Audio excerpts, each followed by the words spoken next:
is Aoife Deane and this is the Happy Weight Podcast. Thanks so much for being here.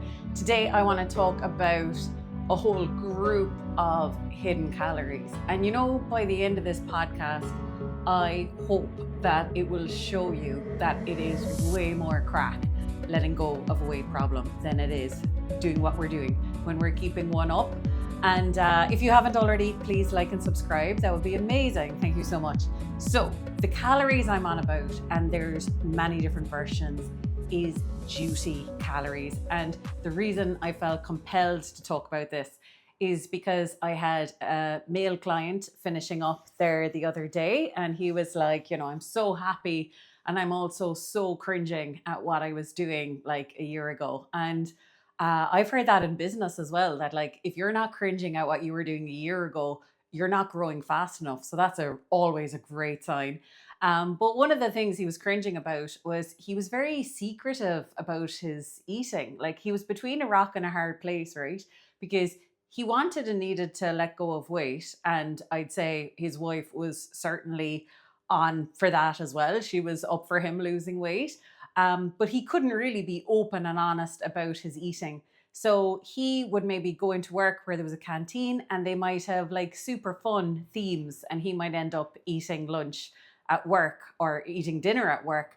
But then he came home and he didn't really have the cojones to tell his wife he'd already eaten dinner. So he just eat her dinner as well. And like, I get it. I think we all get it. Because like, oh my God, I'd be annoyed if I made someone a dinner and then last minute they said they didn't eat it. So it's definitely something to like navigate around, because you don't want to take someone for granted. But equally, the space he was in is he was carrying a lot of extra weight, and there was all these extra calories. So I would call them duty calories. It wasn't as if, like, basically, like the most basic thing about food is that it's a very in the moment thing. In this moment that we are eating the food, we are eating it because it tastes lovely right now, and it's contributing to a better feeling in our body. Our body is feeling better because we are eating this.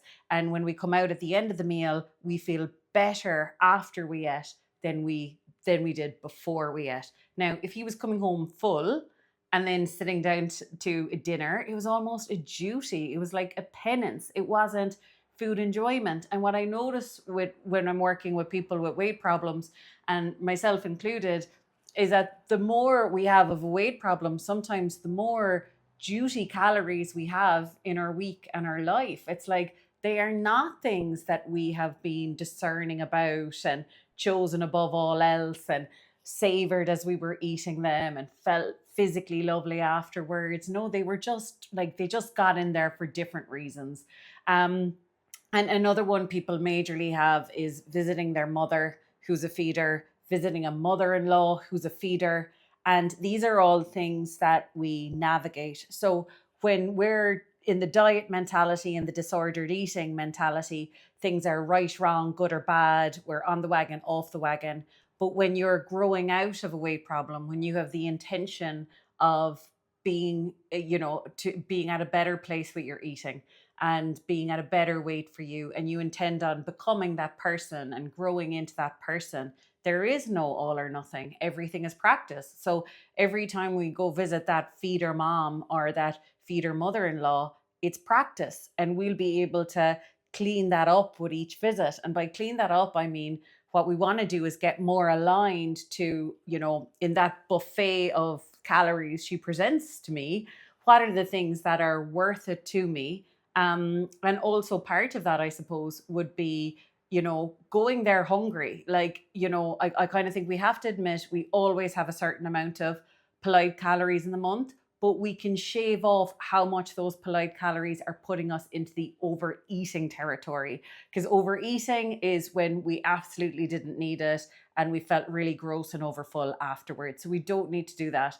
And with one of my clients that was telling me that that's another major thing that he's changed, it was two things. He comes out of those polite calorie situations now.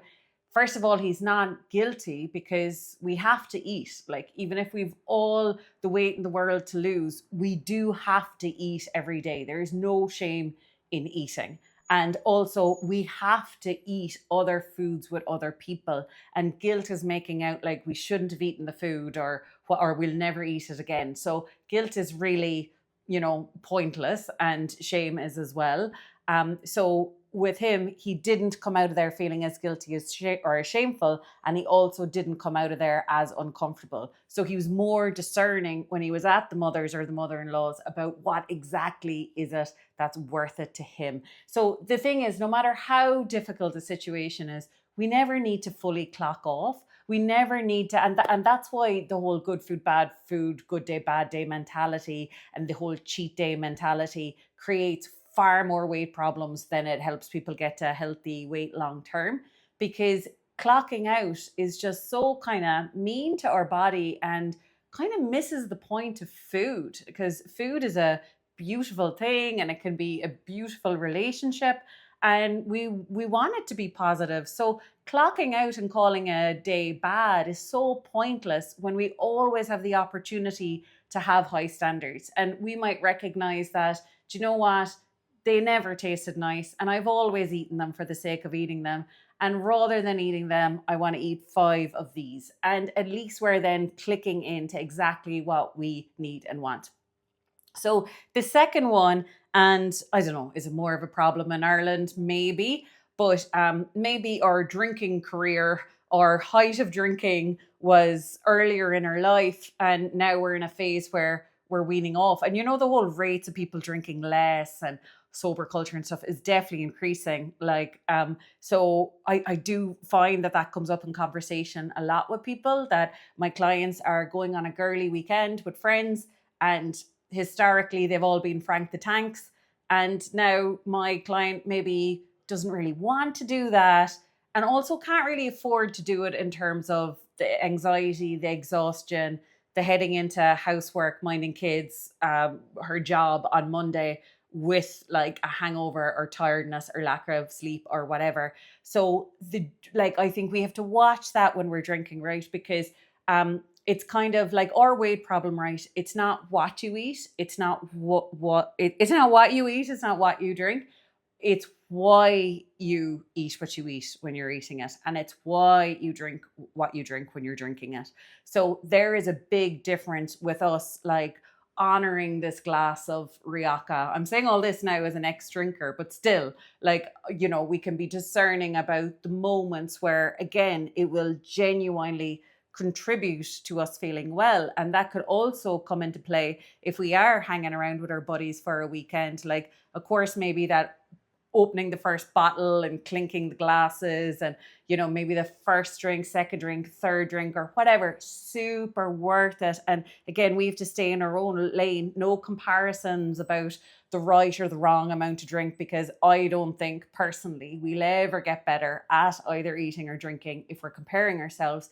But for us, we just want to click in to what's the kind of fruitful, nice, positively contributing drinks that I'm having tonight, and then what are the ones that, this would be a bit wasteful, and even just in terms of I would so love to savor that 5th glass of wine maybe on Wednesday evening after work. I would love it, I would appreciate it, whereas now I just be knocking it down the hatch, not even really caring about it, not really utilizing it, just putting that burden on my body to digest, absorb, assimilate something that I didn't really knock much crack out of. So I think always with us changing weight will always mean changing our boundaries. There kind of is a problem if we're throwing ourselves under the bus, like eating stuff, drinking stuff that we don't really like or value over and over again. And at the same time, we're absolutely not happy with our weight. Something is up there. It's not fair to be carrying around weight that comes from other people's calories, that calories you are having for the sake of someone else. And the other thing with that is we are well able to find foods that we love and moments we do need to emotionally eat or comfort eat. There's no fear of us finding calories. So that also means we've zero room to house in our body other people's calories, And then the next one is even exercise being a duty, right?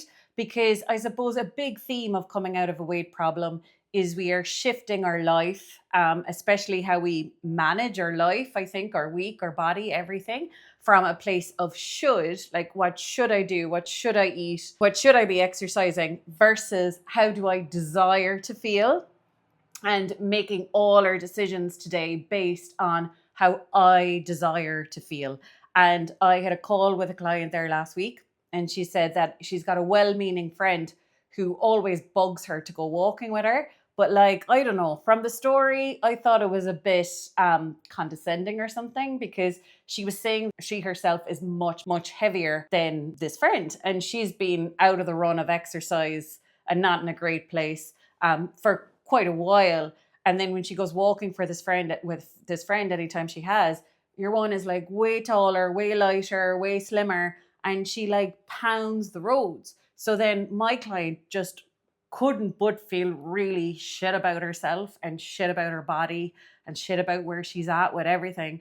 So I was kind of saying to her, exercise is the same as food, that your right answer is how would you feel in 20 minutes time? And I was like, if you went for that walk with that woman, how would you feel afterwards? And she's like, well, before I've come home and binged, or I've just been in a bad vibe for days of like feeling fat. And, you know, when we feel fat, we act fat. So it's like, whoa, well, that is not your route to weight loss. Like, logic doesn't come into a comfort eater losing weight, actually.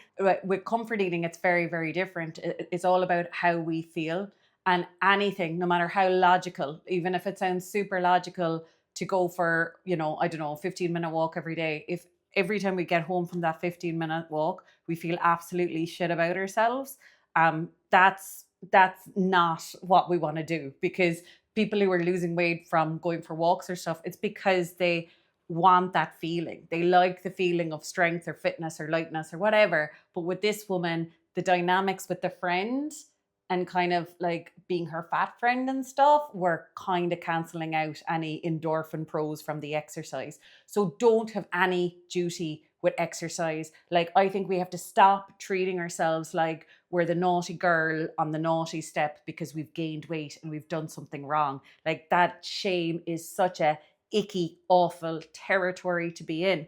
We've done nothing wrong. We did the best we could with the information we had. We had rough times. We might have a rough mind. We might have stuff that's undiagnosed. Who knows what's going on up there? But we did our best to gather some comfort from eating a bit more. And maybe we gained weight. So what? We've now a right to let it go. Like, there's nothing less permanent in your body, I would say, than weight. It's just like petrol in a car waiting to be taken for a journey. Do you know what I mean? And it's the same with our body. It's just waiting for the opportunity to use up this energy. It's nothing defining. It's not our identity. Then duty to nutrition. So I'm like, God, our history is so weird, right? Because in Ireland anyway, we went from pretty much like starvation, people living on very little food, like my mother and father's time, like food would have been scarce, that kind of thing, to then all of a sudden, like, we're rich enough and posh enough to be like into nutrition because we've enough food to play around with.